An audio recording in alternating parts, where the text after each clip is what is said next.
Hi, everybody. Welcome inside the hangar as we get basketball underway on a Monday. Not just your ordinary run-of-the-mill matchup in GCAA women's basketball. It is 1-2, and 2 would like to be tied with 1 when the night comes to an end. Hi, everybody. Robert Williamson set to bring you the coverage. Bobcats and Jets about to tangle.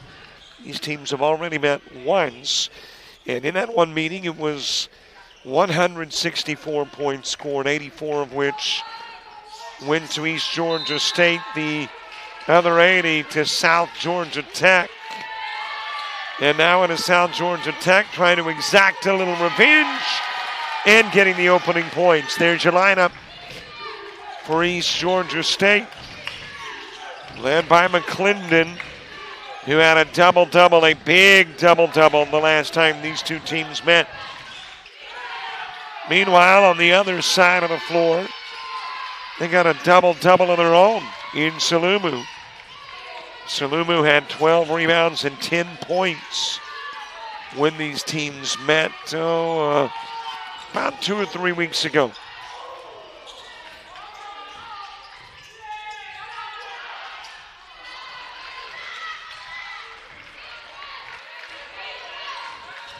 Sending it to the other end of the floor, short of the long two. Battle for the loose ball, and is Papin and Harris. And the jump ball will be awarded to East Georgia State.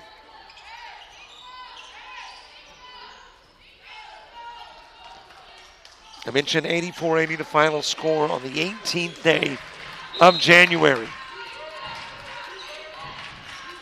That was a game that the Jets wanted to win. They play this year 2 here, 1 at Swainsboro. And if you are the Jets, you definitely want to get at least 1 here. So here is the opportunity for that at least 1.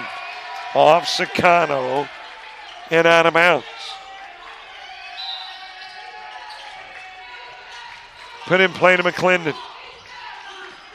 Spins outside of the arc, it goes. Sneed back out front to McClendon. Stolen away by Sicano. Gregory up and in with 2. Jets on top by a pair.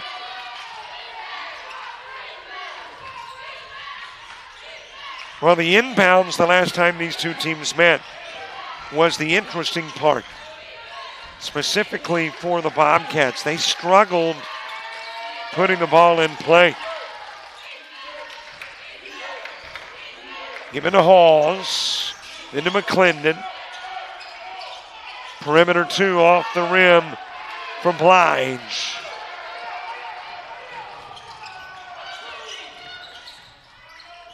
Sicano back out front to Salumu.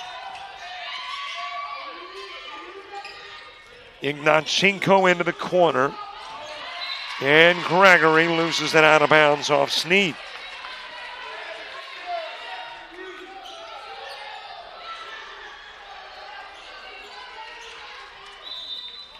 So it is South Georgia Tech basketball brought in for the baseline. Gregory putting it in play to Salumu. Salumu left side. 4-point Jet lead.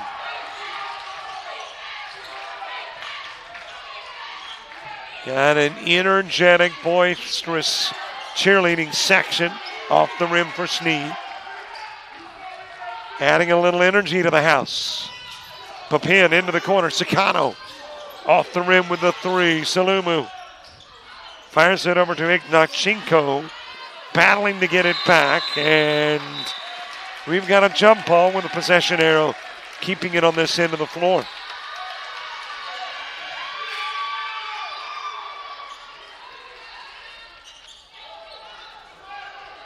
Gregory to put it in play.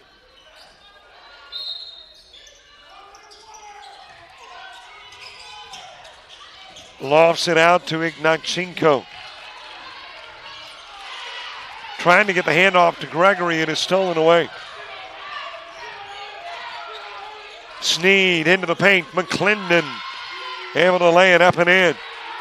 and then gives a little jaw to the cheerleading section for the Jets. All that's going to do is have them gnawing on her all night long. Of course, you never know. Maybe that motivates. Papin can't hang on to the basketball. Silva into the game. Ignachenko coming out.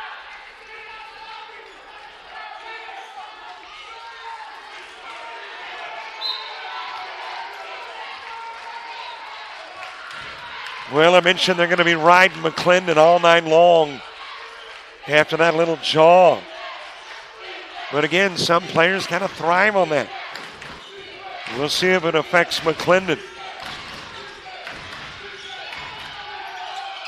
Lean in with a one-hander. It is good for Blige.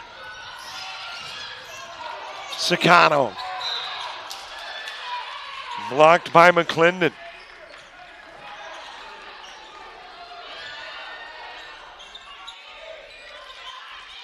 Well, a lot of these South Georgia Tech Lady Jet cheerleaders are South Georgia Tech gentlemen. Part of the men's basketball team. Sicano dropping in the three. Loose ball retrieved by Gregory. Silva tracking it down in the corner over to Sicano. Papin for three. Nails it. Jets 2-1 on top of East Georgia State. Prompting a timeout on the floor, asked for by Theo Howard and the Bobcats of East Georgia.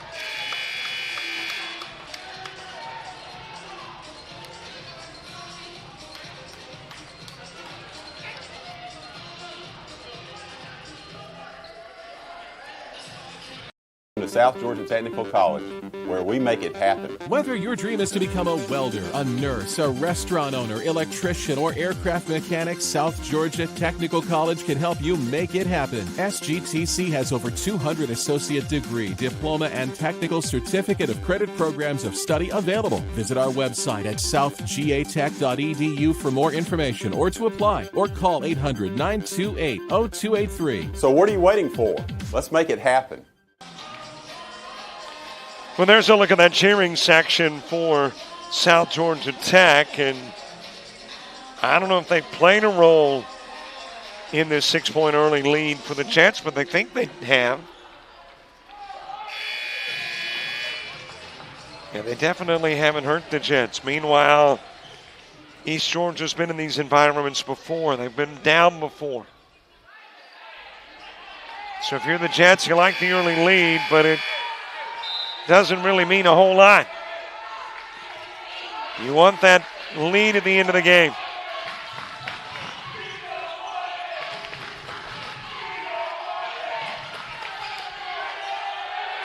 Lofted over the head of Blige.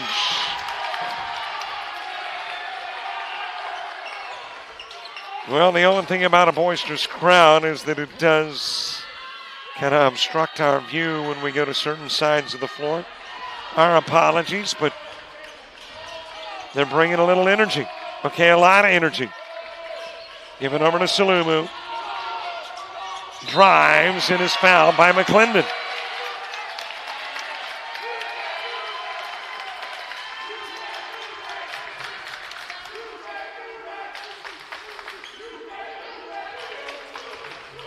So Salumu going to the line.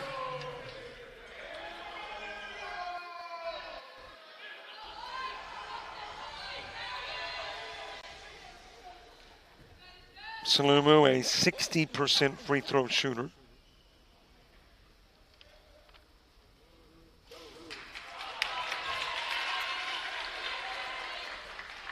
Jets 5-1. That lone blemish came at the hands of East Georgia State, who they will play one more time in Swainsboro. And as I've mentioned previously, now I love Swainsboro. Gorgeous facility. A lot of natural light. It's just a different look to a gymnasium with all the natural light that can come in. A lot of glass. So there is a definitive advantage for the Bobcats when they're playing in Swainsboro.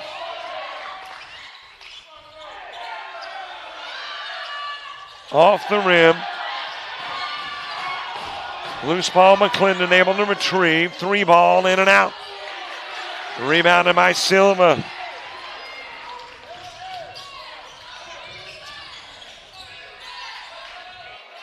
Out front to Salumu. Papin, who had 24 the last time these teams met, with a brief touch. Silva lost it in the paint. McClendon got it, tipped. Taken right back by Salumu. Fires into the corner. Sakano racks up another three.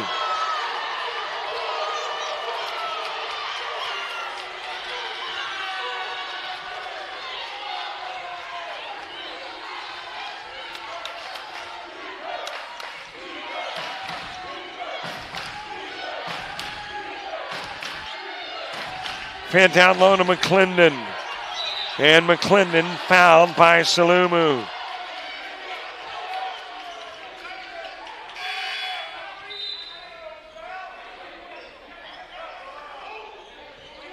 So that will have McClendon shooting. Salumu picking up her first personal.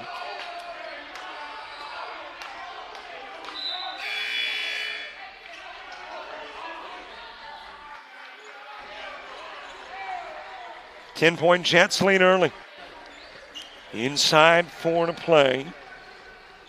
Very first quarter.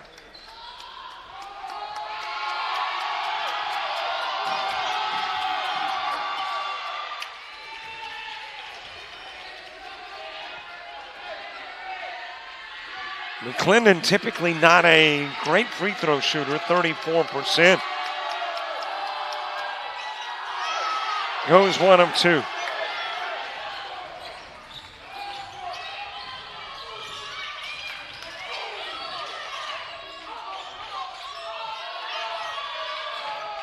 Sakano over to Toro, who is checked into the game.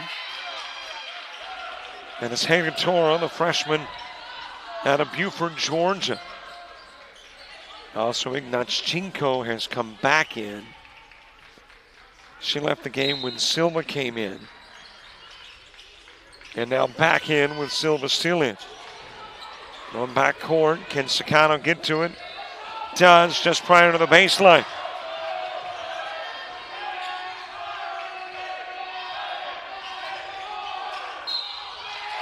And a quick little foul called on Blige. And it's got Cheyenne Preston checking into the game for the Jets.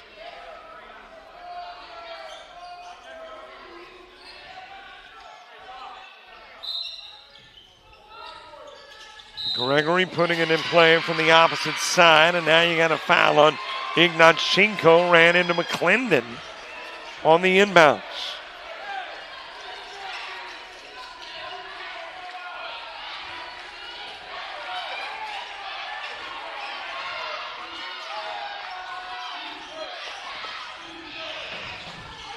Downtown low, loose ball. Able to retrieve his Tharp. And Tharp will get fouled.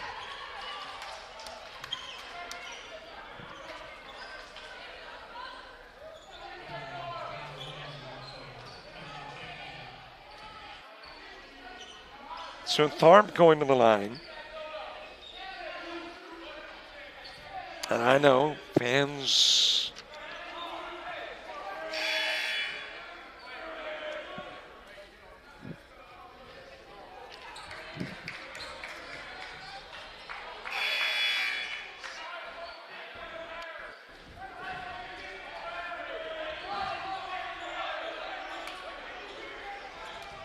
Tharp at the line shooting.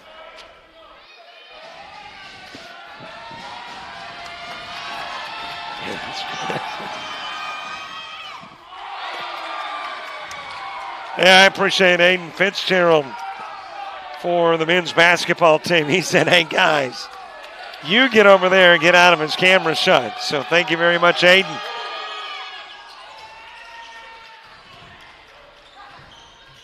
Thorpe dropping in 1 of 2.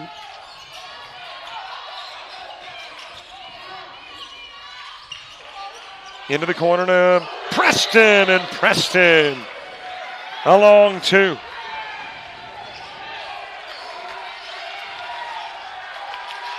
Into the paint. Thorpe foul called. And let's see if it is on Preston, who was holding the hands up. It is.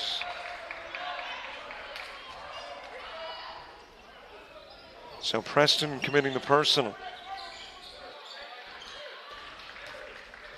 Thorpe going to the line again. In an 18-8 game, inside 3 minutes to play. Quarter number 1.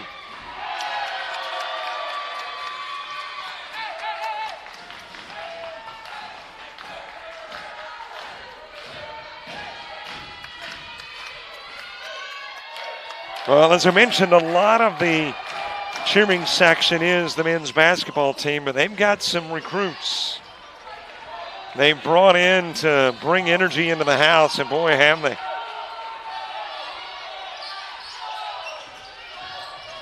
Gregory into the paint. That'll go off Preston and out of bounds.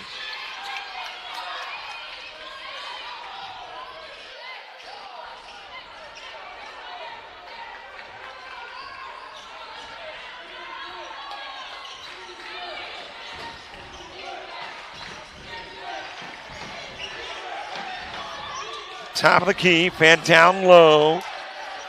Winds up in the hands of Papin. To the other side of the floor, jumper, Gregory.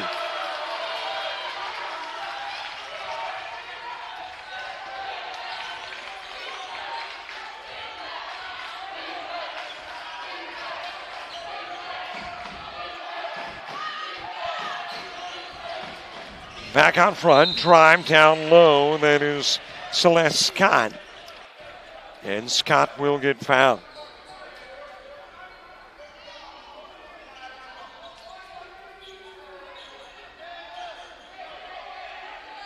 Well, I think it's going to be routine this year that our schedule gets changed a bit. Tomorrow's baseball.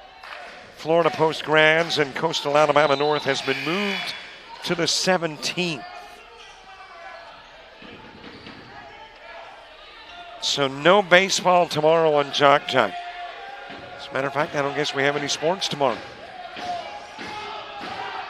We will have baseball on Wednesday now, after this one wraps up.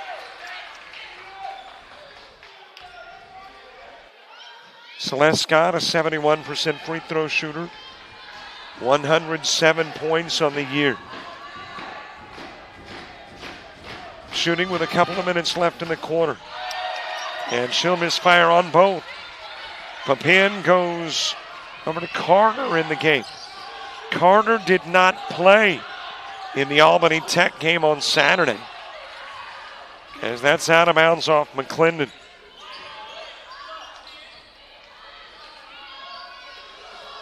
But she is back on the floor today. And as a matter of fact, did not dress out. Maria Favero and Silva trying the 3. Favero able to get it. She'll get fouled. And let's see who committed the personal.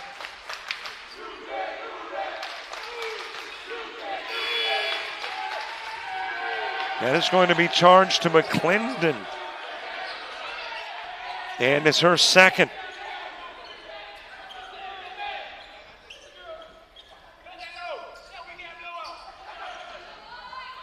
Well, obviously the significance of the game not lost on the Lady Jets or their fans. As Favero shoots. A 44% free throw shooter.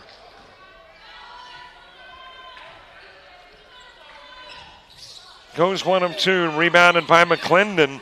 Playing with those 2 personals, nearly taken away by the Jets.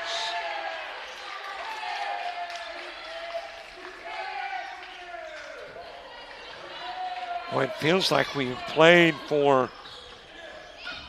an hour or so. We're still not through the first.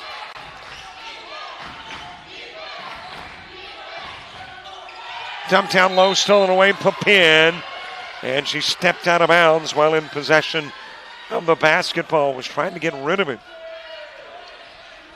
but stepped out. And it'll be East Georgia basketball.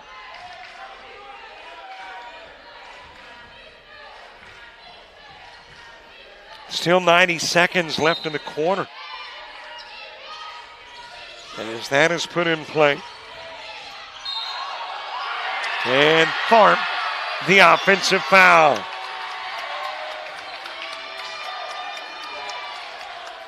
That is foul number 1 on Tharp. And by the way, I was erroneous. I said that after this one, nothing till Wednesday. Actually, we've got basketball down in Alabama tonight. The game that gets underway, let's see, it might be right now. Gadsden State and Coastal Alabama South. Papin, 5 in the game for Papin.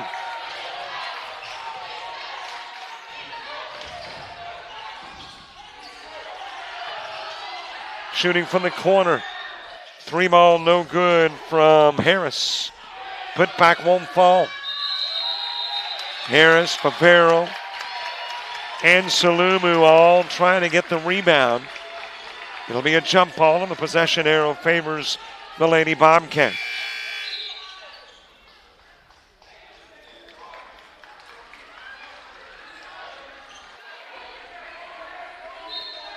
(23-9) Jets lead. McClendon feints, fires, no good. Favero with a rebound, and then it is tipped out of Favero's hands by Takiria Moody.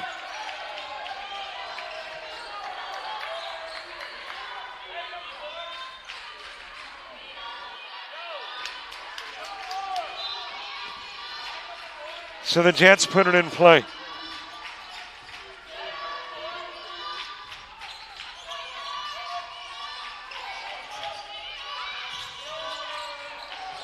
Preston with it out front. Lost it. Moody picks it up. Carter on the defense. Out of bounds, and a Jet got it last.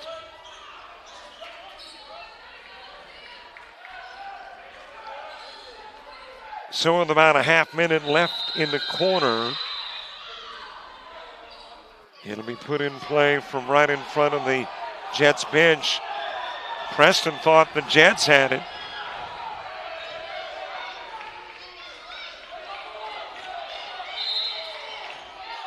But it will be Bobcat basketball.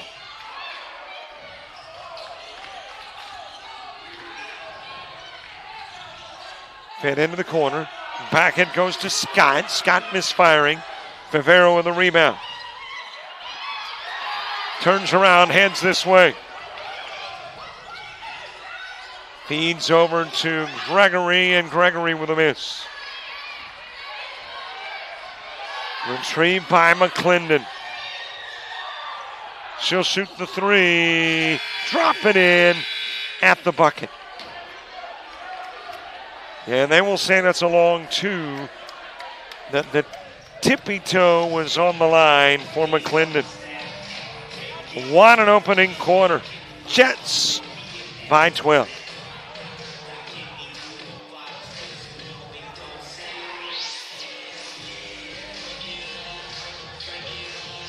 The University of Alabama Online, where legends log in.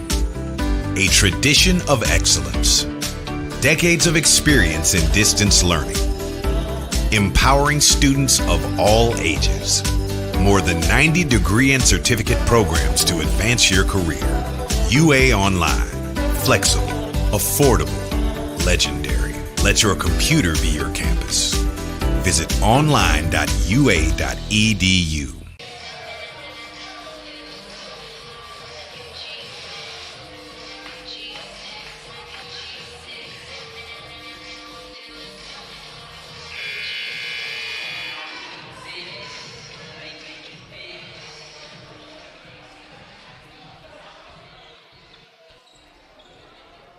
Well, hey, it is definitely a pleasure to hear from James Frey, who is stealing a line from David Finley, the PA guy here, the Dean of Academics. James Frey in New Mexico State. And the Fighting Freys apparently have the night off. So good to have James Frey on the other end of the coverage, longtime AD and coach for the ladies here at South Georgia Tech. Also, Dave Elner watching tonight. Thank you very much, Dave Elner. Good to have you in the house. I've been wondering where you were. I mean, we just haven't heard from Dave lately. I did hear they were doing some construction, adding a floor to the GCAA towers, the headquarters there in Demarest. So maybe he was overseeing the construction.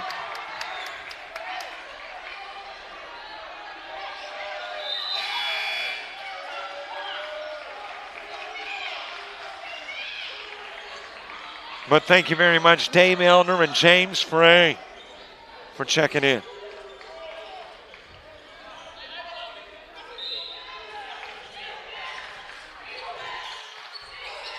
.25-11 contest into McClendon.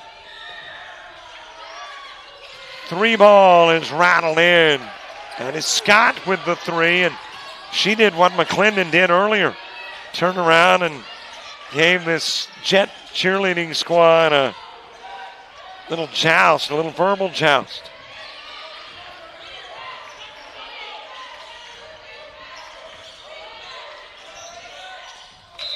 Down low, Salumu tipping it away from McClendon.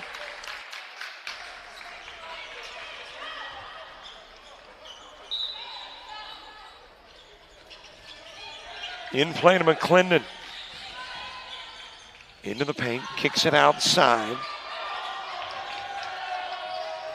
Sneed with an air ball, and now you got a blocking foul.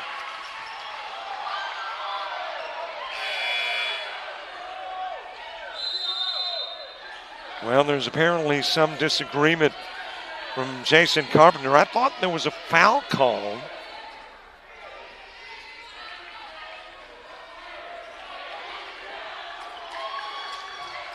Scoreboard doesn't indicate a foul, simply indicates Jets with possession. And apparently Jason Carpenter felt there was a foul too and a non-call.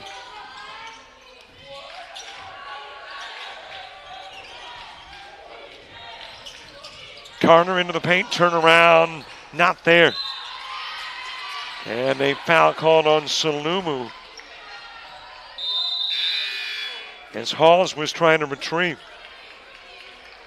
McClendon with those 2 personals coming out of the game. Checking in for the Bobcats is Nahali Turnley. And she will give to Sneed.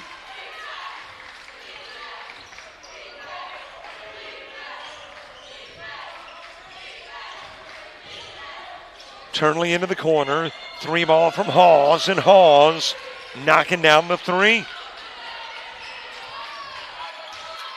Well, I mentioned it earlier, don't turn your head on these East Georgia State Bobcats. They will get right back into the game. Sakana with a miss, Turnley with a board.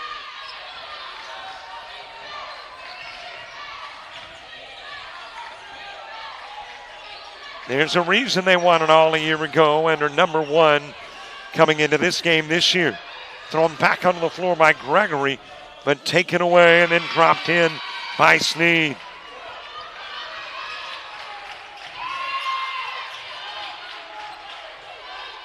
Toro to Sakano, over it goes to Gregory.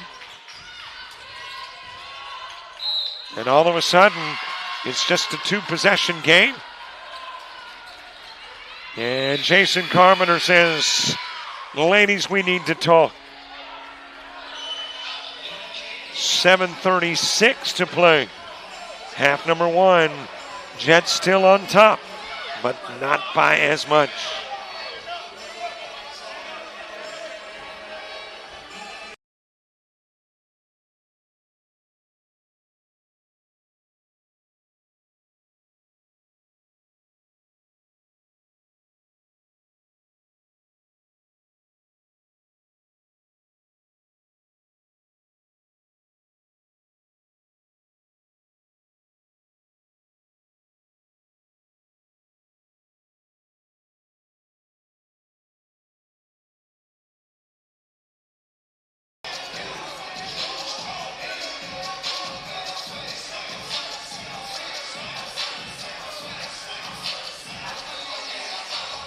Well, I said they're loving the game. Bringing some energy into the house. I know I've told the story many times about going to the Styx concert.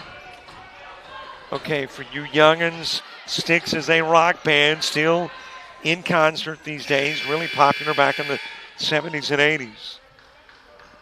This was the Grand Illusion Tour. That's going to tell you how far back it was, which I think was the late 70s maybe. I digress. Here's the point of the story.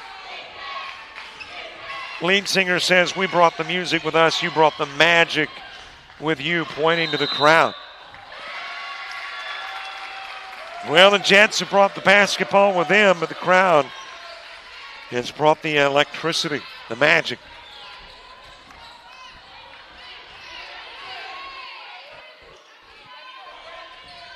$7:18 to go before halftime. Ignatchenko with it, lost it, stolen away.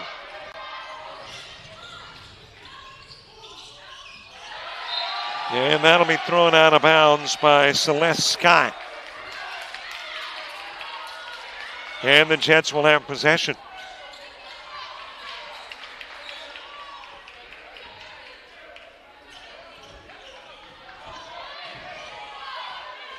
Speaking of the Fighting Phrase, I understand they were in Georgia not long ago playing Kennesaw State. Gregory with 2. And then maybe over in Alabama playing Jacksonville State.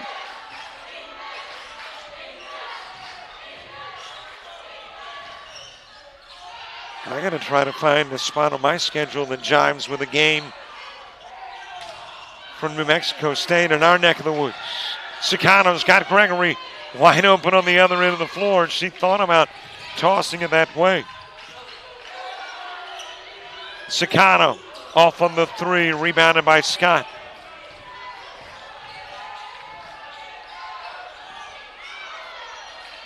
Open underneath, that is Tharp for 2. And it is back to a 6-point game.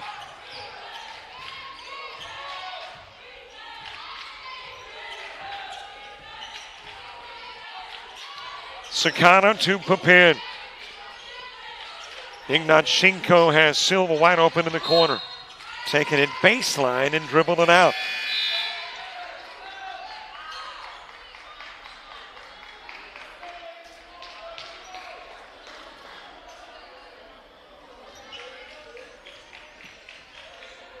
So it will be Georgia State basketball, inside 6 to play.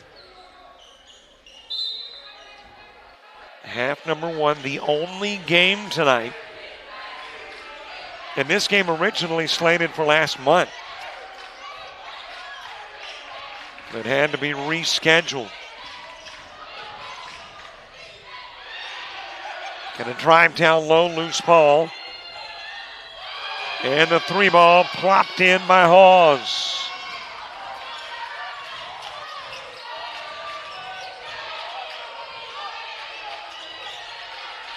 Sicano back to Papin. Ignatchenko, she can hit those. Air ball though this time. And East Georgia down by 3 with a chance to tie it or get to within 1. Preston back into the game. Ignatchenko coming out.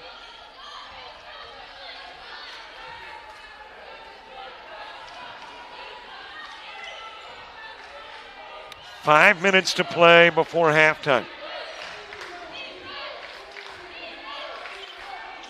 And at the half, we're going back into our best of archives for a September conversation with Dave Elmer.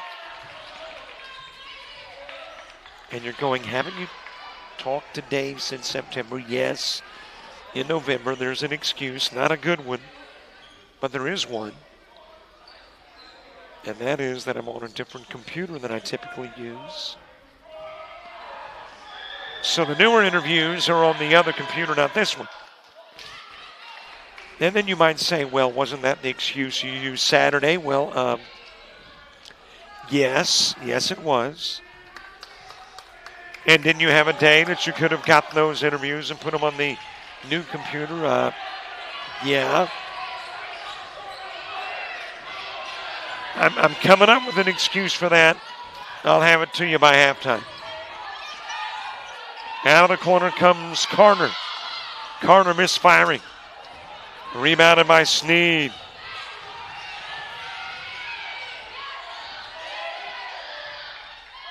Over to the opposite corner. 3-ball off the rim. No good for Halls. Carter with a board. Jets with a 1-point lead. Papin for 3. It's an air ball. To the opposite end of the floor.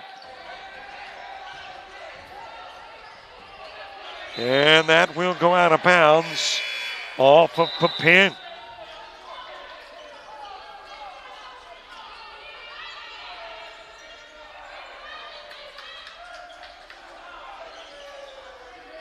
So Sneed to bring it in from the baseline.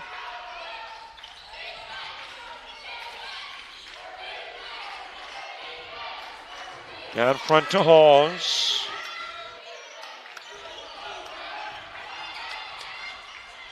Looking for a little help, finds it in the form of Moody. And that'll be thrown into the stands.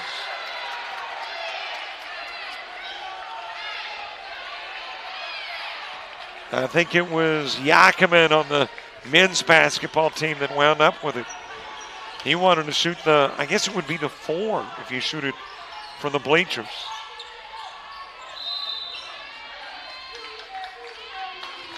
A little too aggressive with a hand check from Sneed.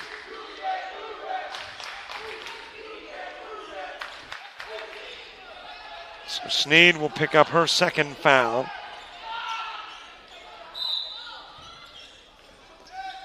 Papin to put it in play, gives it to Sakano. From the corner, off the rim, Papin. Rebounded by Turnley.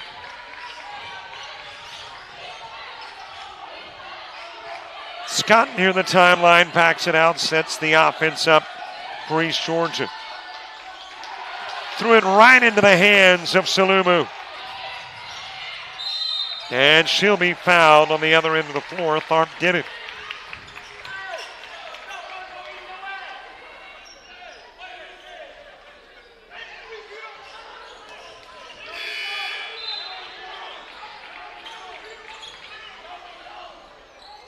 So Salumu shooting.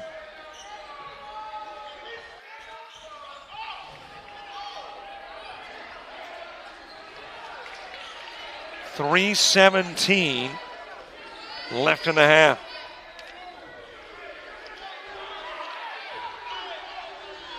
And the Jets trying to build a little more comfort. One definitely does not feel comfortable against an East Georgia team. This, by the way, the first Monday game for South Georgia Tech. They haven't played on Mondays yet until now.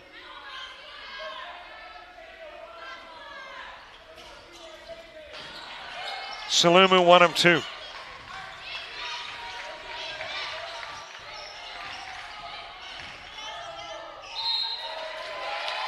Out of bounds off of Sneed. Mooney back into the game for the Bobcats. And Sneed will come out.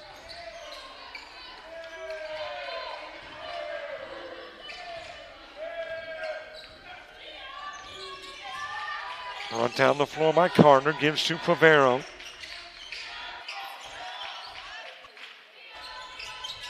Pressed into the timeline. Salumu with it. Into the paint, got the look, got the 2.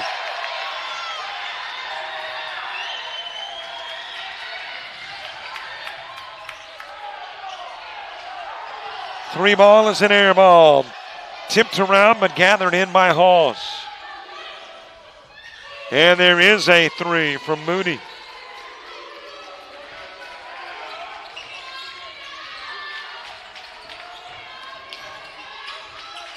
Bobcats again trim it to 1.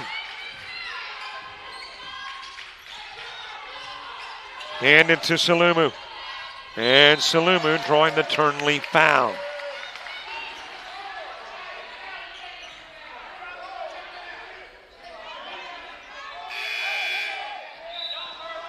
A quick reminder to subscribe to our YouTube channel. I've used the analogy of cities. We're a city that's about 5,600 and something strong. That's a little city. I'm from Alabama. That's a little town. We want a big city on YouTube, so we need more subscribers. And of course, it gets you access to games, interviews, clips, shows, and more. And as a matter of fact, tomorrow, the new JUCO Rush drops. You'll want to check that out. We'll be talking about signing day on Wednesday and talk with Dylan Dunn.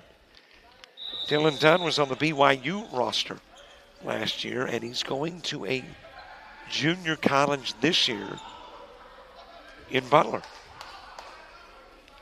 That is all on the new edition of the JUCO Rush, dropping first thing tomorrow morning. And it's available on our YouTube channel.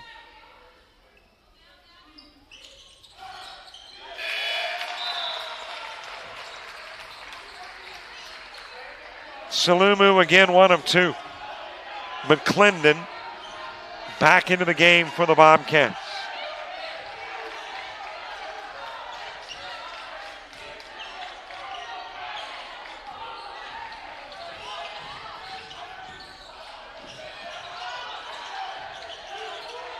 Lobbed over to Tharp.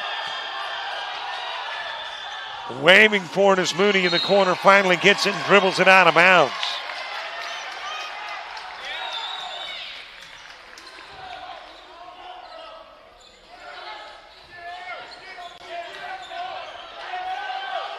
Sicano back into the game, running the point.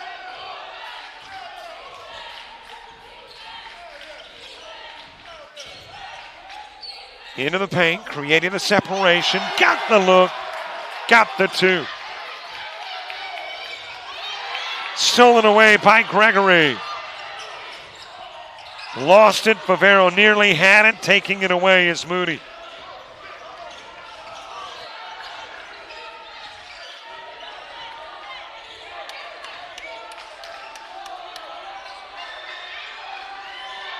Hawes down low to McClendon. Tharp with a drive, and Tharp walks.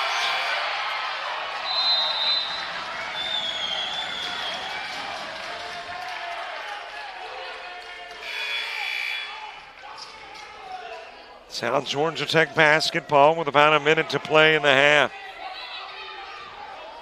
In play to Sicano.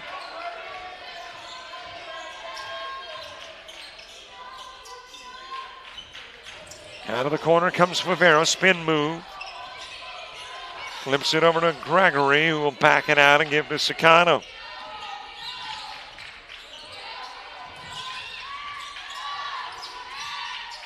Down to Silva. Silva with a turnaround, and she's got it. Jets rebuilding the lead to 6.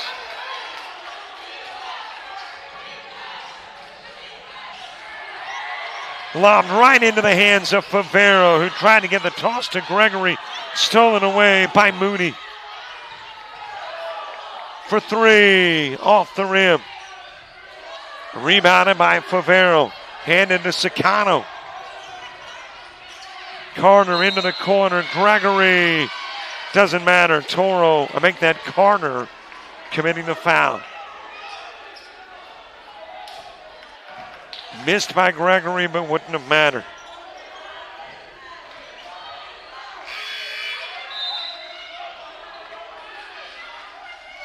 And Carter picking up her first foul.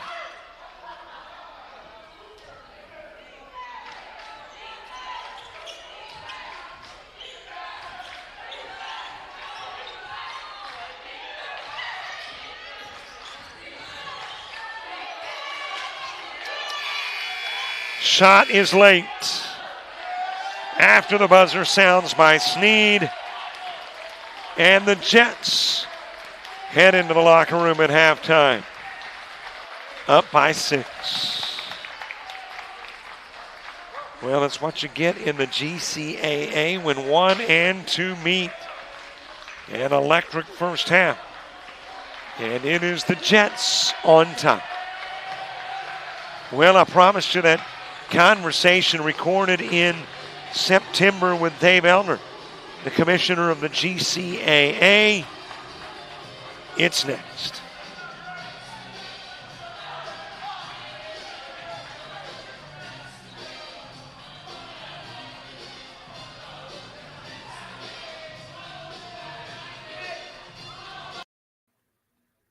I always enjoy our conversations with Dave Elner, the commissioner of the GCAA. Dave, how you doing? Hey, it's not Monday. That's one thing. That's right. But is it any different than a Monday? So far, yes. Yesterday was one of those days, so we'll see. But life's good, man. Can't complain. We're recording this on a Tuesday. You got all of Tuesday left, so who knows? It could become a Monday before Tuesday's done. But we are delighted to have you with us. And, we're going to talk about a variety of sports, but we might as well, since we're in halftime of a football game, talk about football. There's a new conference in town, the GCAA. Well, not the conference new, but the fact that there is kind of a football conference with Andrew College and Central Georgia Tech involved. And, of course, this game today is Central Georgia Tech and Georgia Military. I like it. Is there more GCAA football coming? I don't know. We've got any more coming right yet. The only one that possibly could come in, Gordon could move their team from club status up, but no word that they're doing that at this point in time. We haven't had football outside of Georgia Military since the early 2000s, and that's when Middle Georgia had a team. And they had a team for a couple of years and then did away with their football program. So it's been just Georgia Military as our lone football program, and they've run as an independent. Now all our schools are still listed as independents. I guess we really probably need to look at that from a national perspective and say if Central Georgia Tech and Andrew do stick around, then we've got the GCAA football conference. So we'll see how everything does. It's Central Georgia Tech and Andrew are stepping up. Andrew, brand new. Central Georgia Tech moving from club status. So it's going to be interesting. Both of those two new teams got their first victories last week.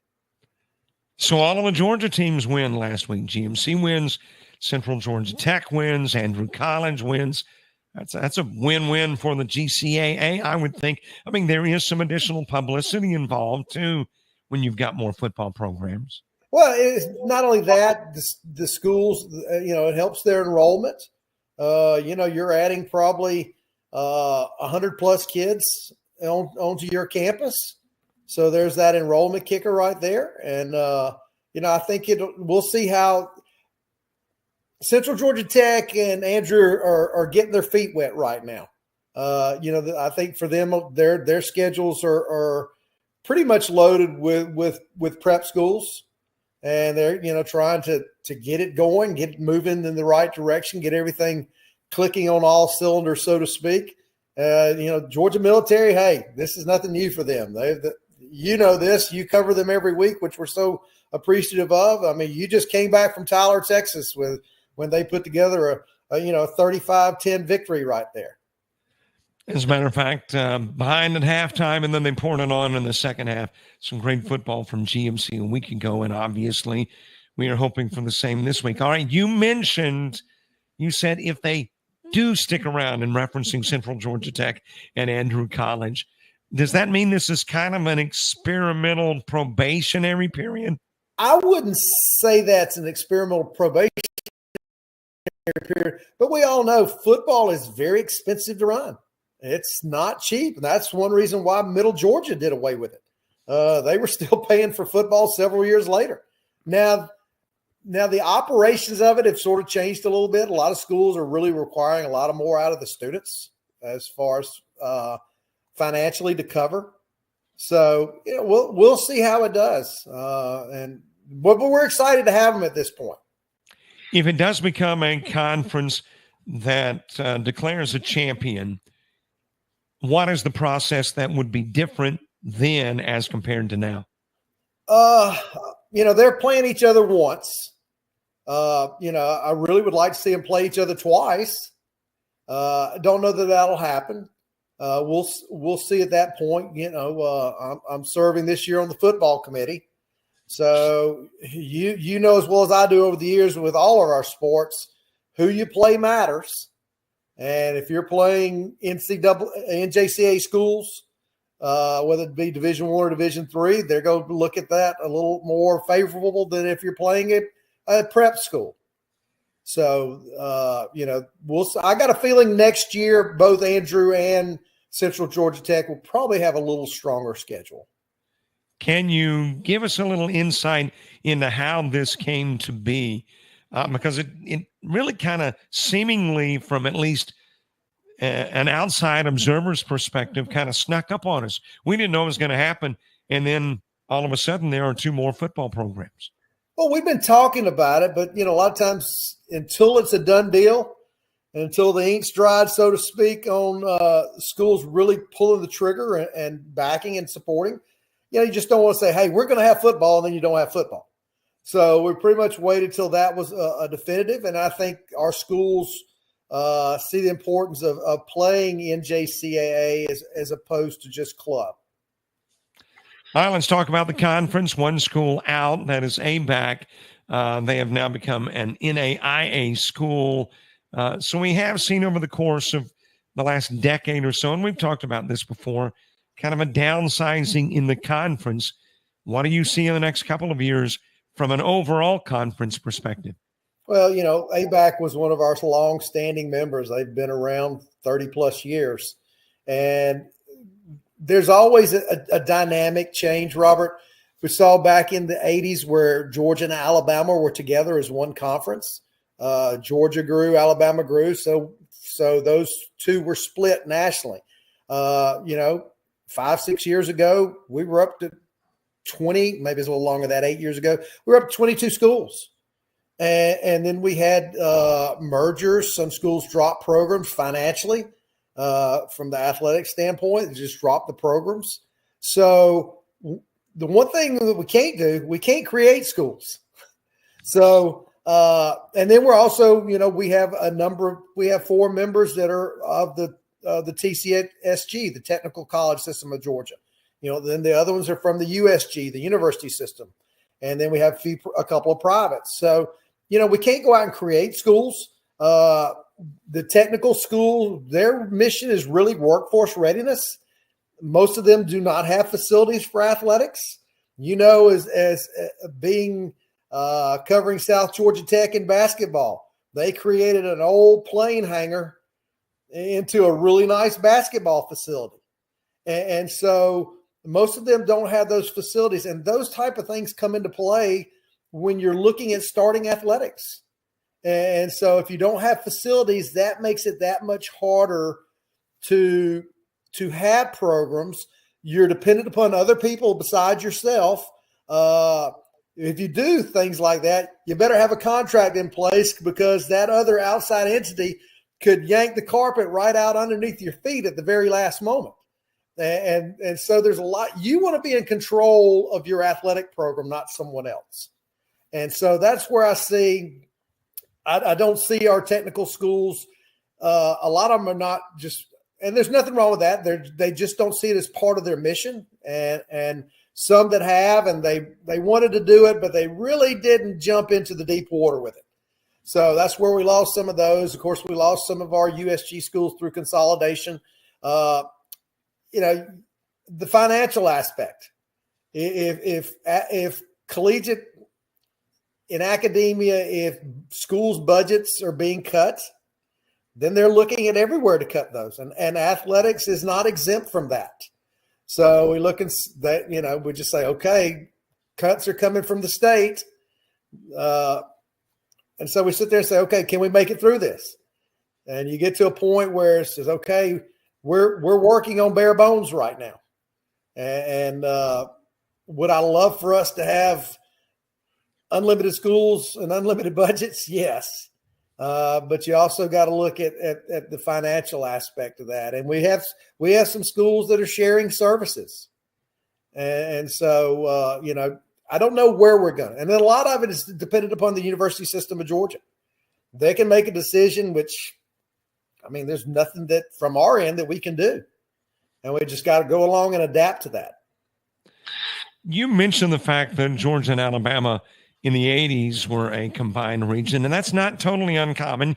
Currently, you've got a Region 23 with Louisiana and Mississippi. Mm-hmm. Do you see maybe a Georgia and South Carolina, because South Carolina is kind of a small region as well? Is that something that could happen in the future? Well, South Carolina is part of Region 10, which is South Carolina, North Carolina, and the Virginias. We've had discussions, and then it talked about it one time. We had a Zoom meeting, and what they pay for their region dues and what our schools pay are completely different. And they were not didn't want to look at that aspect of that. So you can't force regions to do that. But then again, if a region gets to low numbers, then national office might have to look at pairing us back up with somebody. Is South Carolina better fit? Is going back to Alabama fit? At this point, we're fine with 11 schools. I think if we were to get down to 6, I think something like that would probably happen. Let's talk about championships quickly. And I know the ones that we're involved in: basketball, softball, baseball. Basketball, it always happens at the highest remaining seed after the quarterfinals. The softball is going back to Solid Rock. I learned, and I'm assuming it is now common knowledge, where baseball is going. Is that correct? Yes, baseball's ABAC, even though they've left, they put in a bid to host the tournament, and the coaches voted to have it there. So we'll be having baseball at ABAC, softball back at Strong Rock outside of McDonough there. And we've been at Strong Rock for a number of years. Last year, both baseball and softball were at Georgia Highlands at their new facility. Isn't softball following a little different format, though? More teams involved this year? Everybody's going. They're going to have an opening day there where that way the teams that play, they can here's the thing. You can go into opening day and get beat day one, and you've paid basically your hotel and never used it. You wasted that money. So we're trying to set it up where they're there and at least that is being utilized. Is there a change in the format for baseball? No. All right, so it will remain the same. Lastly, in our last few moments, maybe it is way too early to even tie larger crowds with anything going on nationally, but I've noticed Georgia Military College, the first 2 football games, big crowds. Tyler, last Saturday, big crowd. I knew some JUCO volleyball. They have had much larger crowds to the start of this year. Is there something going on where at the D1 level, you now got professional athletes basically playing football because a lot of them are making some money off what they do? Is it way too early to tie any correlation between these larger crowds and maybe fans wanting that more organic passion for the game player? Been doing this for 25 years, and I can't really say that one is necessarily tied to the other. You sit there and look, wife just retired from UGA, and this is her last year of season tickets. And I just noticed where season ticket prices were going up for everybody else. Do these big colleges price themselves out at some point? No, because the people are tied into that, diehards. They're gonna come up with the money somehow. Is it something that people just say, "Hey, I want to see the lower level collegiate athletics"? They feel like it might be a little more pure. That's possible. Are the communities maybe trying to pull their community in a little bit more? That's possible. But I can't see any correlation one way or the other. Dave Elder, always good talking with you. We will chat again soon, I am sure. And thank you for being our guest at halftime. Thanks, Robert. And go Dogs. Go Central Georgia Tech. I got to say them both this year. Go Andrew. Thanks, Dave. Thanks, buddy. We'll see you next time.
Hi, everybody. Welcome back as we get second half action underway. Jets with a 6-point lead, led by as much as double digits in the first half, only to see that lead dwindle to 1. And now let's see the official calling time because of a shot that Halls took to the eye. They wanted to make sure that Halls was okay. And Halls giving the thumbs up saying, I am. So it'll be put in play from the near sidelines.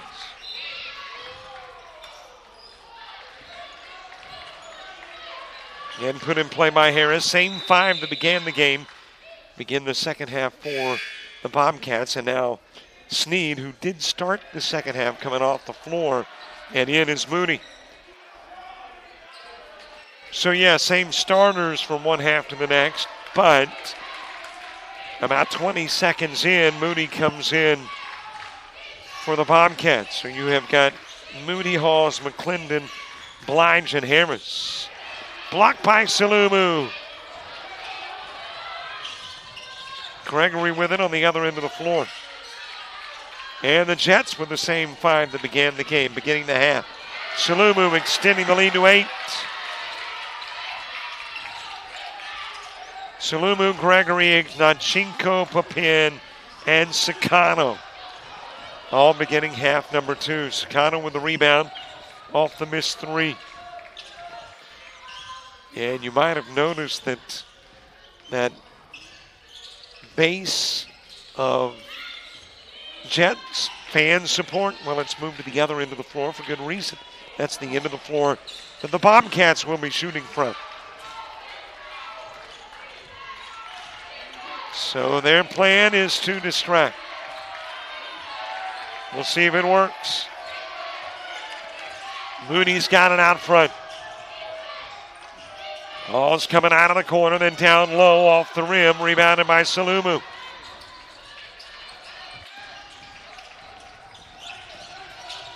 Through traffic, Sakano to miss. Tip to Papin. Sakano down low, Ignachenko, and easy 2. Somebody missing their defensive assignment. And the Jets pushing that lead back out to double digits. Briefly. Laid in by Blige.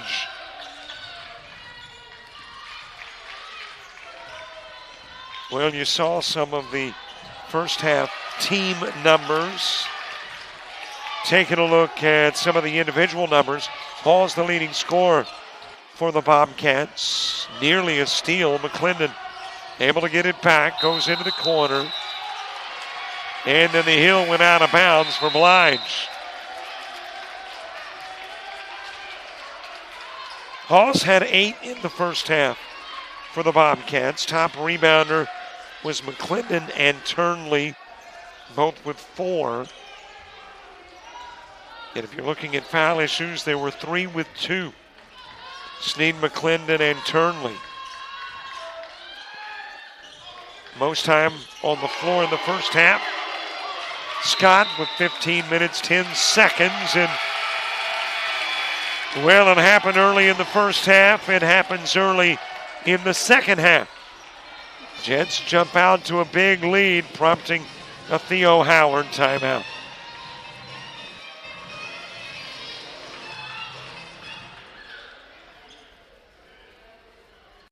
to South Georgia Technical College, where we make it happen. Whether your dream is to become a welder, a nurse, a restaurant owner, electrician, or aircraft mechanic, South Georgia Technical College can help you make it happen. SGTC has over 200 associate degree, diploma, and technical certificate of credit programs of study available. Visit our website at southgatech.edu for more information or to apply, or call 800-928-0283. So what are you waiting for?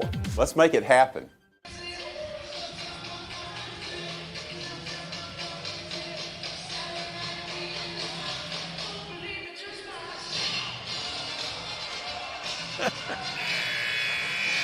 Couldn't help themselves. You know, a little sway with the music, a little bump, a little hand raising.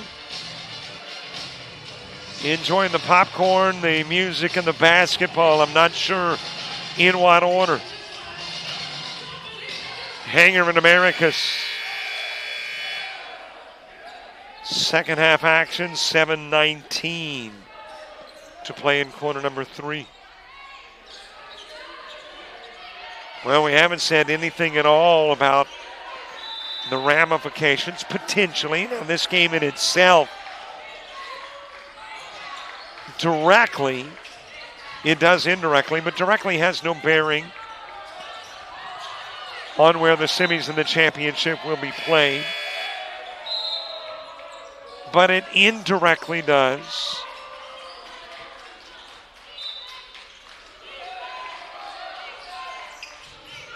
Because the team that winds up number 1, well, will the bucket count?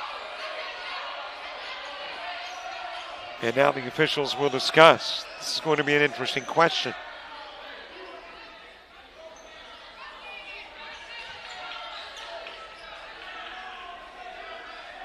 Apparently the scorekeeper with a question in regards to possession. And now Jason Carpenter does not want the bucket, and Theo Howard does. And I think they do indeed count the 2 from McClendon.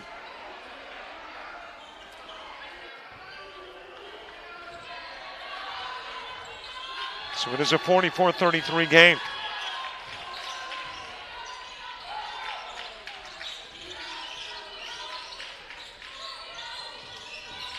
Give it to Salumu, over to Sakano. Papinu had 5 in the first half. Sakano nibbled the rim on the 3 try, battled to get the ball, and boy, there's bodies all over the floor, and one of them's hurt. That is Carter, and she may not be the only one hurt. Carter taking a shot to the face. And I believe that is Sneed taking a shot to the face as well.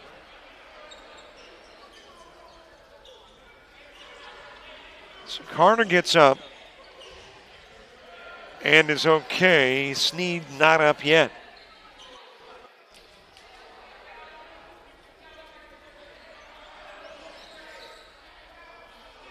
And now she'll hop up. Boy, she's getting banged up. Got the wrist taped up. Got bopped somewhere around the eye. She'll come out of the game. And let's see, did Carter exit the game too? I think she did.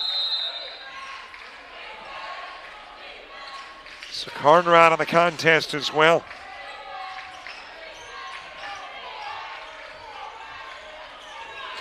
First half scoring for the Jets. Gregory and Sakano both with 8 each. Top rebounder was Salumu with 5. Most time on the floor, Sakano, right at 17 minutes. Favero. She is into weightlifting and put it to good use. Just kind of shed the 2 defenders.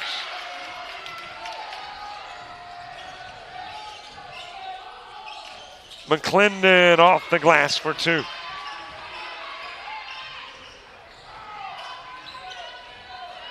Foul issues at halftime for the Jets. Salumu, Ignatchenko, and Gregory, all with 2 each. Put back by Salumu, off the Favero miss.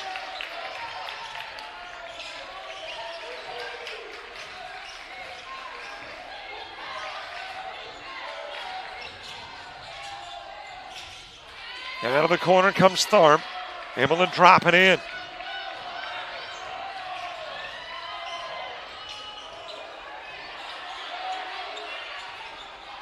Off the rim with the Favero 3. And McClendon limping to the sidelines on the other end of the floor.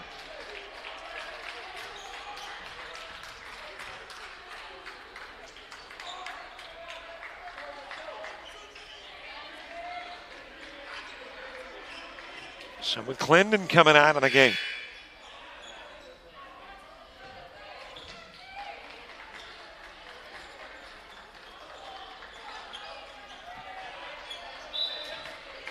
Lots of folks getting beat up and banged around. Carter, Sneed, McClendon.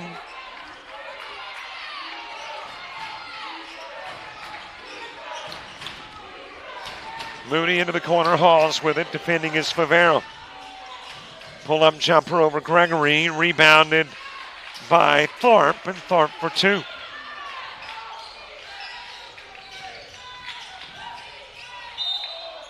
Gregory gets fouled. Rest of your first half numbers. Bench scoring, 12 for the Bobcats, 8 for the Jets. Off turnovers, 20 for the Jets, 8 for the Bobcats. Biggest lead was 14. No lead changes, 2 ties in the first half. Immediate timeout at the 4:47 mark.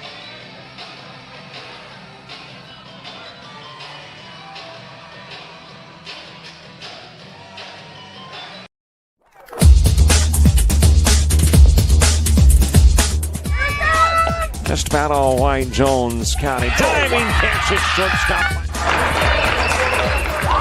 Gross.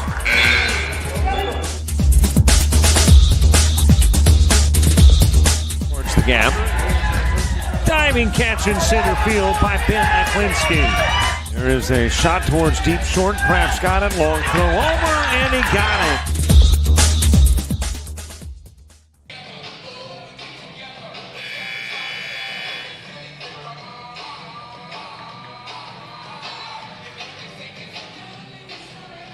.447 to play. Corner number 3.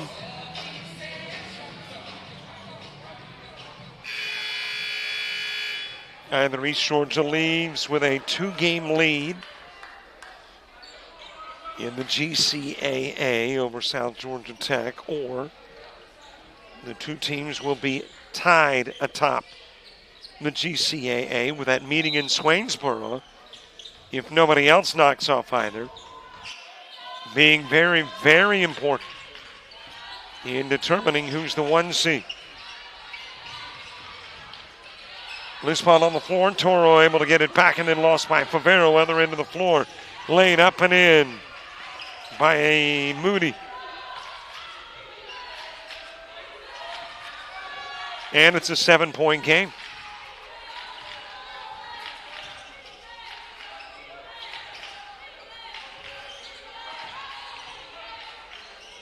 Favero going to Carter. Carter off the rim with the 3. Turnley with a board. Hall's going to the other side of the floor. Gregory took it away and gave it right back, though, as she was headed out of bounds, and there'll be a blocking foul and a bucket from Moody.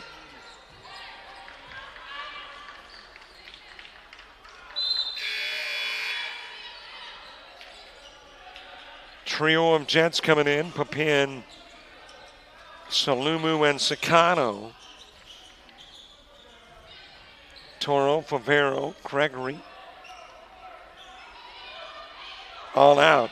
Matter of fact, I think we're needing one more player. We've got 4 Jets on the floor, and that's Gregory, who will step back in.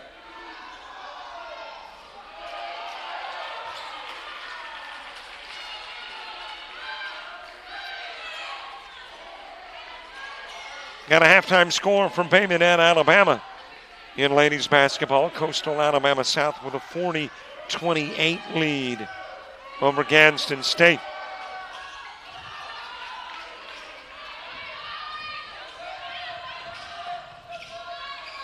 Here a two-possession game with tons of time to go.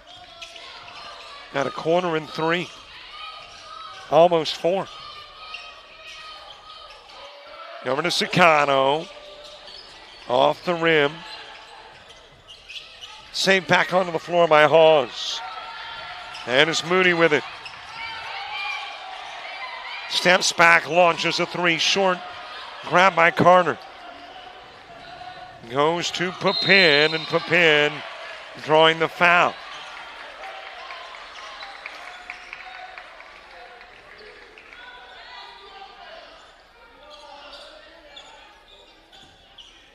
So Papin to the stripe. From France. Her parents in town over the Christmas and New Year's holidays.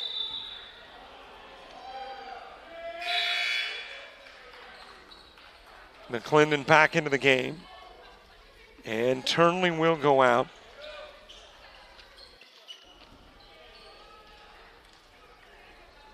So for family, friends, neighbors, or just Jet fans watching in other parts of the world, great to have you on the other end of the coverage. Hey, and don't forget, subscribe to our YouTube channel. I think we're trying to hit 57 now, 5,700. By the end of the year, want 10,000. One day, 1 million. I know, it's lofty, it's a big goal. You're going, you're not going to get there. Well, you could be right. But you know the old saying, dream big or go home. So who wants to go home? Let's dream big. McClendon. Almost blocked by Salumu, but apparently got some body on McClendon.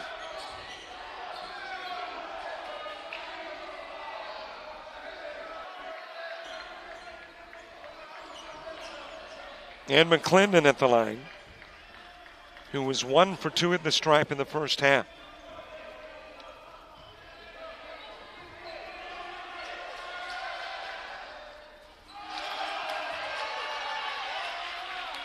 On the year, a 34% free throw shooter.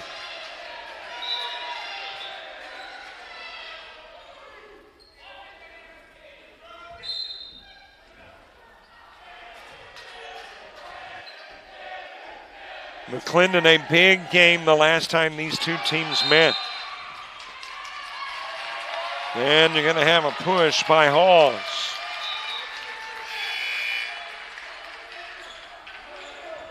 That'll be the first Halls foul. Silva coming in for the Jets. Silva in the first half had 2 points in about 9 minutes of playing time.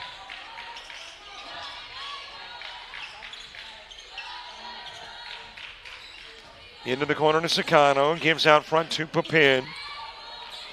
Silva feeding it to Carter, and Carter short. Tharp with the rebound. Lost the dribble, but got it back. And you got to jump on him. The possession arrow has us headed the other way.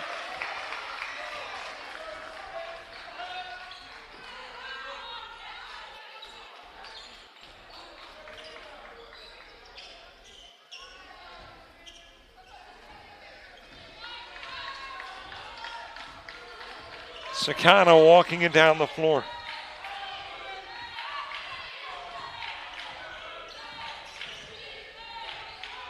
What's coming up on JockJive? Of course, tonight, the men's game in that Coastal South Gadsden State matchup.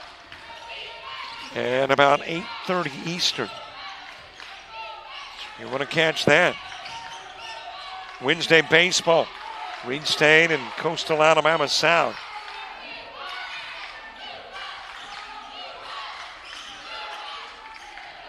Moody overshoots the three. Papin got pushed by Hawes. And Hawes will get her second foul.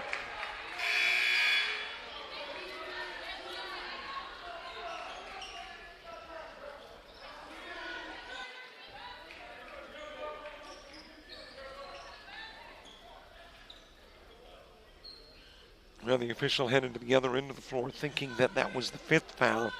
In the corner, it's the fourth. So nobody's shooting yet. My apologies, by the way, for the voice. I have no idea what's going on. It's not a cold, maybe overuse. Or maybe I'm just trying to, Kenny Rogers did real well with a raspy voice. Lee Greenwood, Kim Carnes, Rod Stewart. I mean, they all had raspy voices. And their bank accounts are a heck of a lot bigger than mine. So maybe I'm just trying the raspy. To see if there is a correlation between raspy and dollars. Cheyenne Preston in the game. Feeds it to Papin. And Papin will shoot.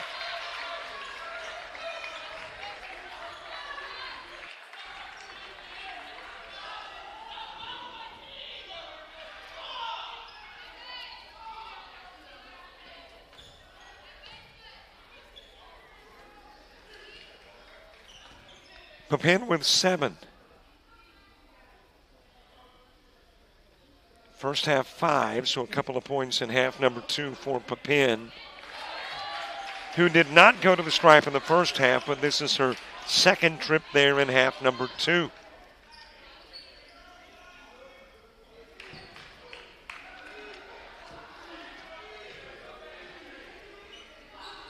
And she is 4 of 4.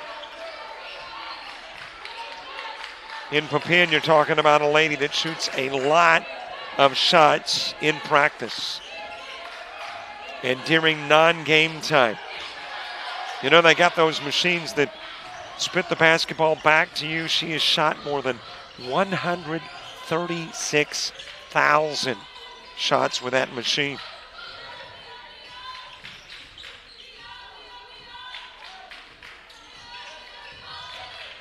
Sakano had it taken away, gets it back, leans in, and got the bracket that holds up the goal post, which is out of play.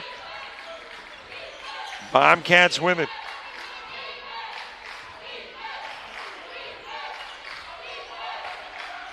I was talking about the ramifications of a win. Really, for the Jets, this is a must game. A must-win game for the Jets.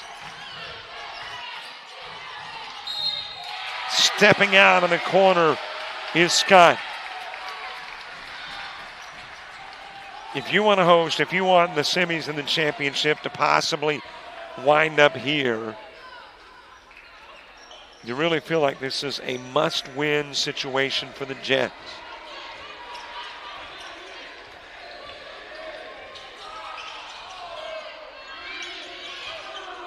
And that puts a lot on the line with the final meeting of the year between the two if the Jets do indeed win. But there is still a long way to go in this one. All on the fourth. 10 minutes to play with the Jets by 8.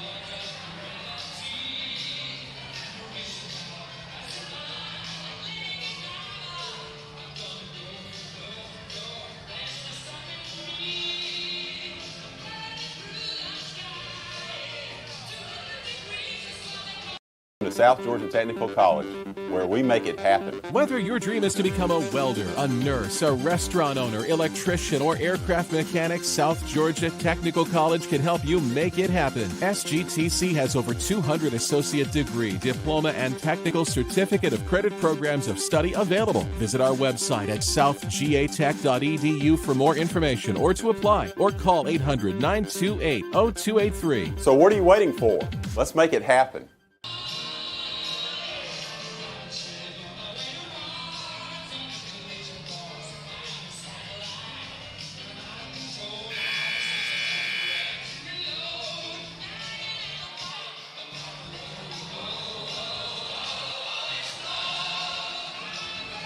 Everything that's been billed, we have received in this one. Intensity, the passion. East Georgia State, South Georgia Tech. And the Jets trying to avenge that loss here on their home floor, 84-80.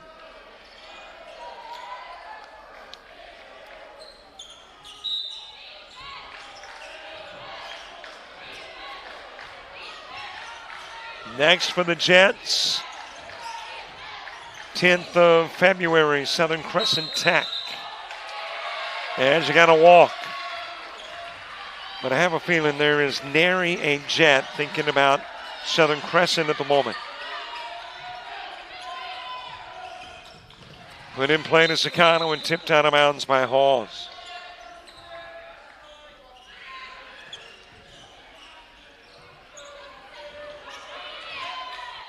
Next home game for the Jets is their last outing against Central Georgia Tech.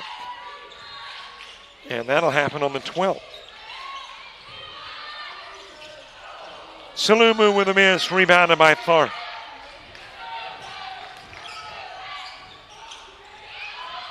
Loose ball, Salumu's got it.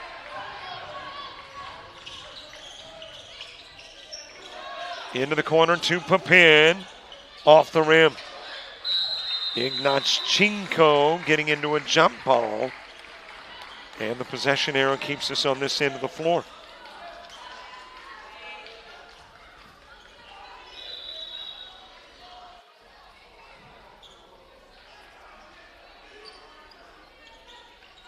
Lone Jet Conference loss to these Bobcats. Bobcats yet to taste defeat in the conference, 6-0.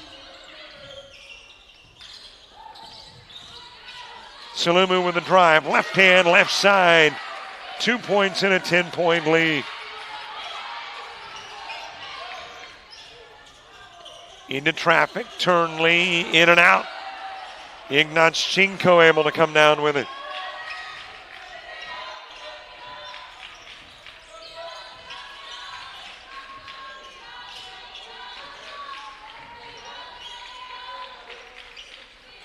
Ignatchenko to Salumu.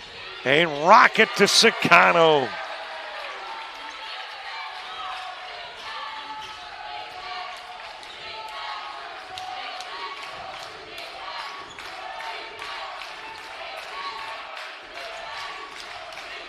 Sneed topside.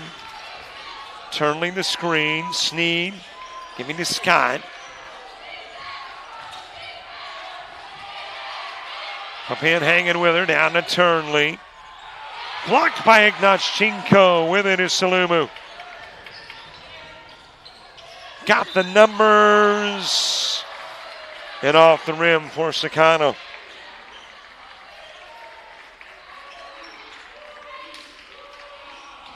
So it will be Sakano with the strike.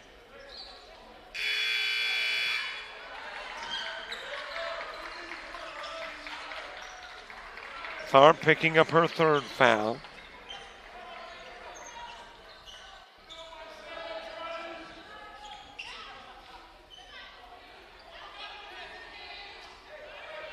Sakano representing a long line of outstanding guards for the Jets that have come from Japan.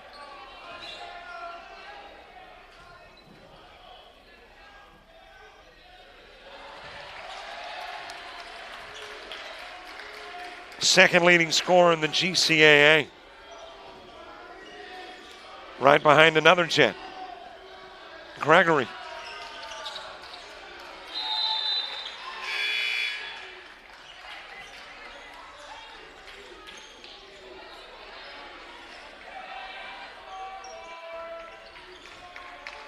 I mentioned that the Bobcats are 6-0 in the conference. It has been, maybe a year and a half, 2 years since they've been knocked off in conference play, went unbeaten last year in the 23-24 season. An offensive on McClendon.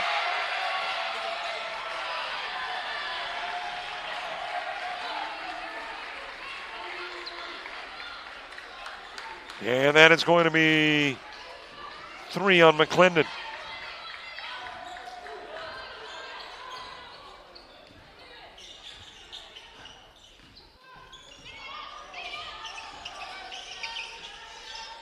Into the corner to Papin.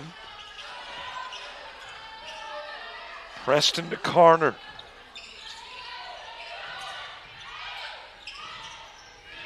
Gregory taking it baseline. And a Salumu with it. Splashes in the 3. Maybe not her forte shot, but it worked for her there. And not that she can't hit the 3s. But Salumu on the year, a 23% three-point shooter. And has only shot 13 threes this year. So you don't see her shooting a lot of threes. I mean, you consider that she shot 13 this year, and Papin has shot 149 threes.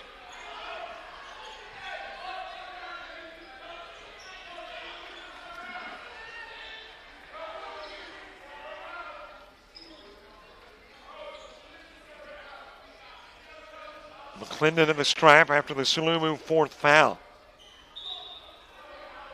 And Salumu out of the game.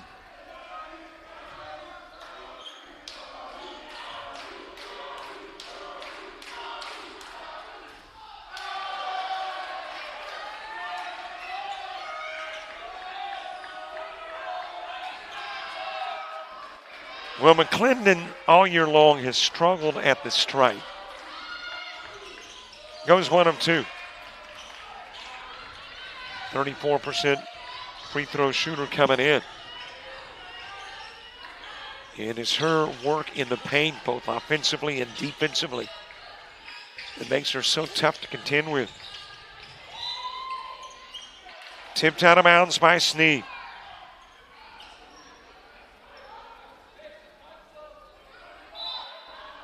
Papin to put it in play. Gives it to Gregory. Ignatchenko with the offensive. And that'll be 4 on Ignatchenko. So now you got a couple of Jet starters with 4 fouls, Salumu and Ignatchenko. Sakano coming into the game, and it just might be number 21 that exits. No, it's Papin. I thought it might be Ignatchenko with those 4, but she will stay in the game at least at the moment.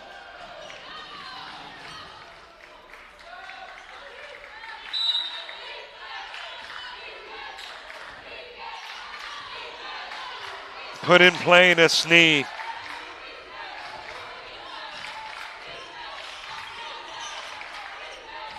Speaking of Sneed, has got a blocking foul on Gregory. We're picking up some Sneed State basketball this week. Reed State, Sneed State. Coming up on Thursday.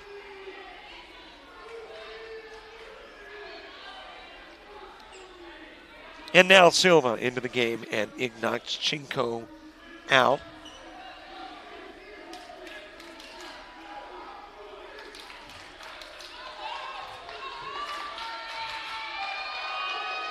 McClendon shooting.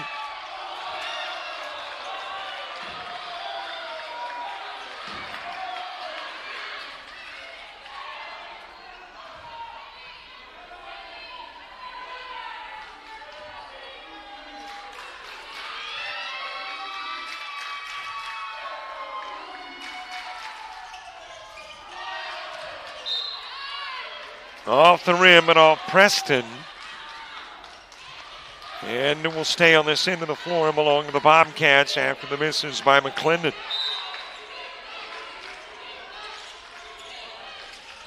In play out front to Hawes. Given to Sneed. And Sneed rolled it out of bounds.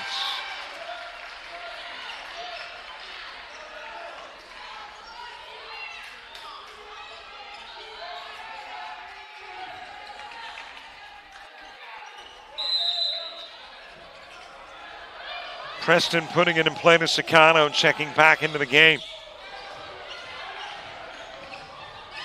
Carter bringing it into the paint. Spin move Silva out front, Sicano.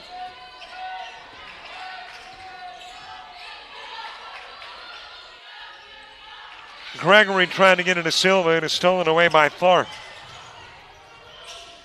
Lays it up, misfires on the bunny. Silva taken away by Tharp, but a jump ball. And we will keep it on the Bobcat end of the floor.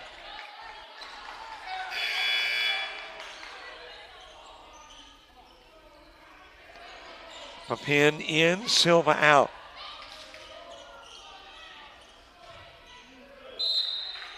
Two Jets in double-digit scoring. Salumu with 16. Sicano with 12. And Papin feeding out to Carter. Drives, banks, drew the foul. Has a chance for three. Tharp picking up the infraction.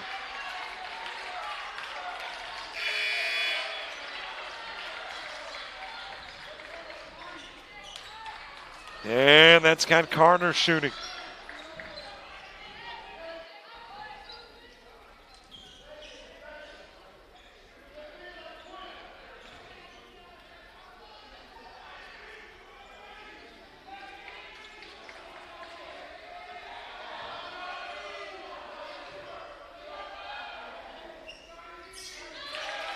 A 19-point lead.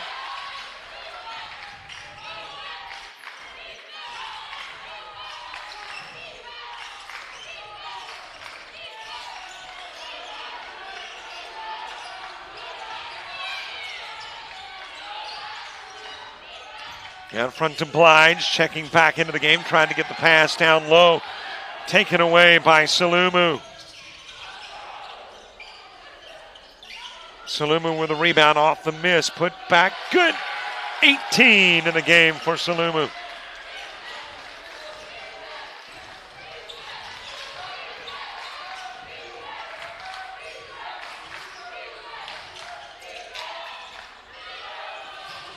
Checking into the game is Bryant. That is Ashante Bryant.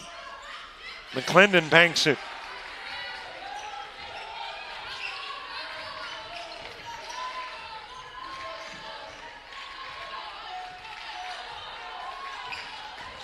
Sicano with a drive, accelerates, drops it in for two. And the Jets with a 20-plus lead, better than halfway through the stanza.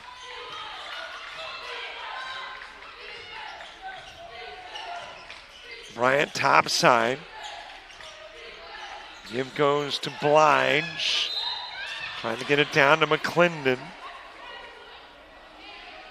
And Preston is going to pick up the foul. And I believe that's got us to the media timeout. Well, they say it ain't over till the fat lady sings. She might be starting to hum a tune. With the Jets up by 21, 4 minutes to go.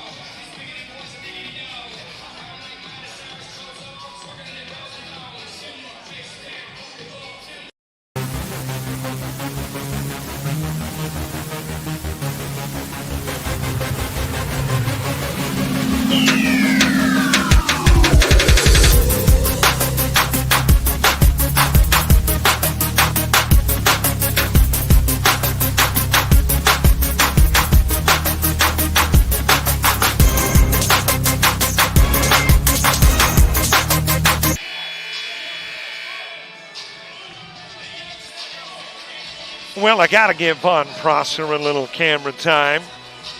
Broke the ankle, out for the rest of the season. So not going to have an opportunity to shine on the hardwood this year, but he'll be somewhere next year. Too talented not to be.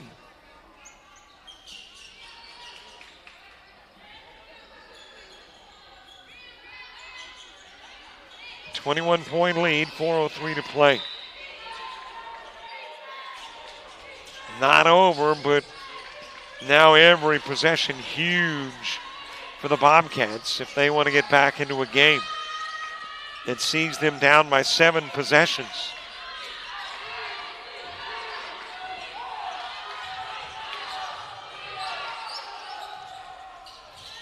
Kayla Word into the game.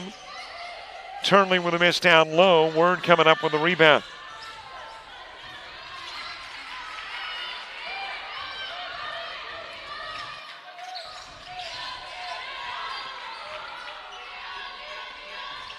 And if the Bobcats opt to sit on it, not commit the foul, and the Jets opt to consume the time on the clock, I don't think there's enough time for the Bobcats to get back into the game.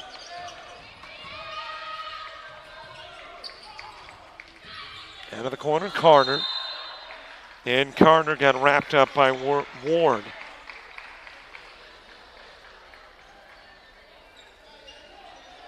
Also into the game is Jada O'Brien.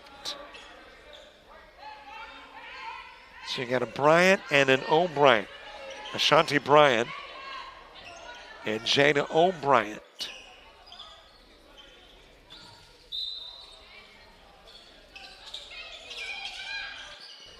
In play to Sicano. Off the rim. Rebounded by Turnley.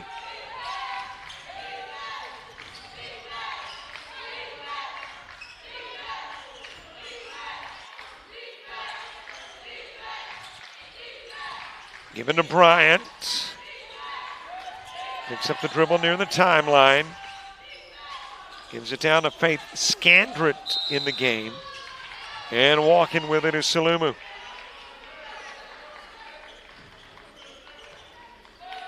And with all starters on the sidelines, Theo Howard has basically said, okay, I understand.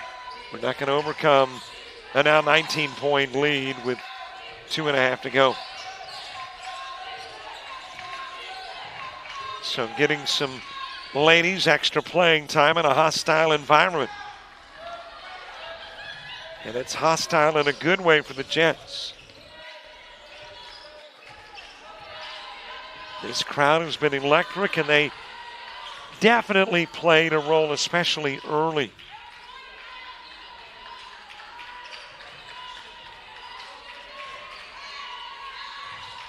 And where the Jets are concerned, I think that last game of the year in Swainsboro will have the men and women playing on the same date. As Sicano hits the 3. And if that be the case, I got a feeling Jason Carpenter's going to say, Chris Blower, can we have those guys at least for the first half on the sidelines in one group and vocal?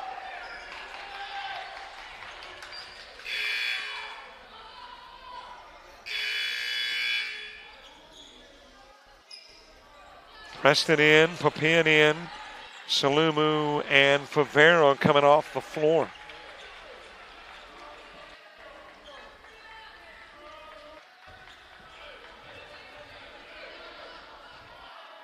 O'Brien shooting.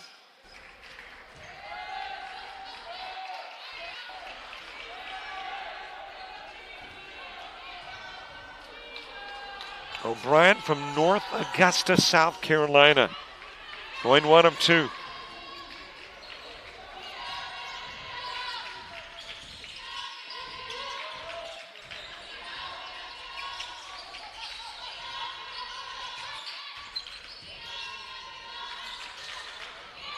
Back over to Carter.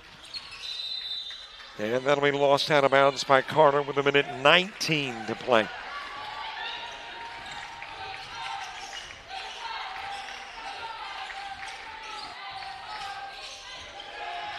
Stolen away by Sicano. Already 17 in the game for Sicano. Carter trying to track it down to the corner, couldn't bring it back in. So the conference win streak for East Georgia ends.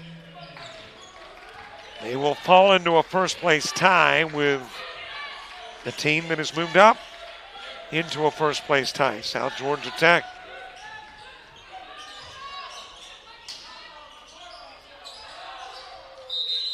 Off the glass for Scandrett.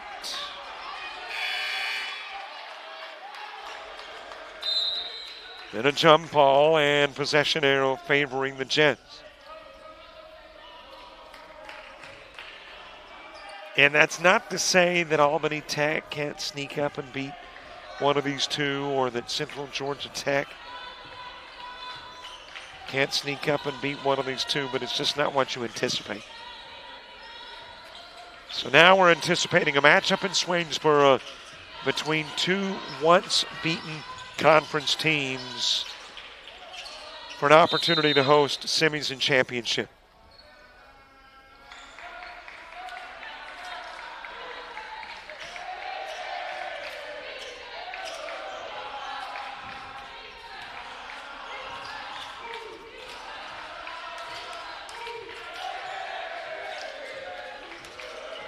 And it looks like the Bobcats just going to let this one run out. 71-50 your final score. Big win for the Jets. Moving into a tie with East Georgia State for the top spot in the conference.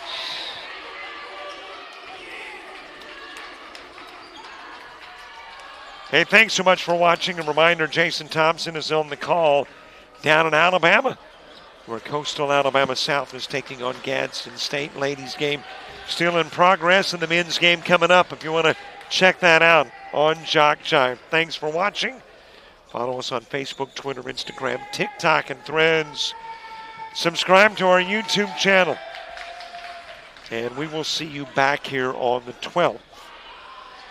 And I think my next coverage of anything is Thursday night basketball in Boaz, Alabama, Snead State, and Reed State.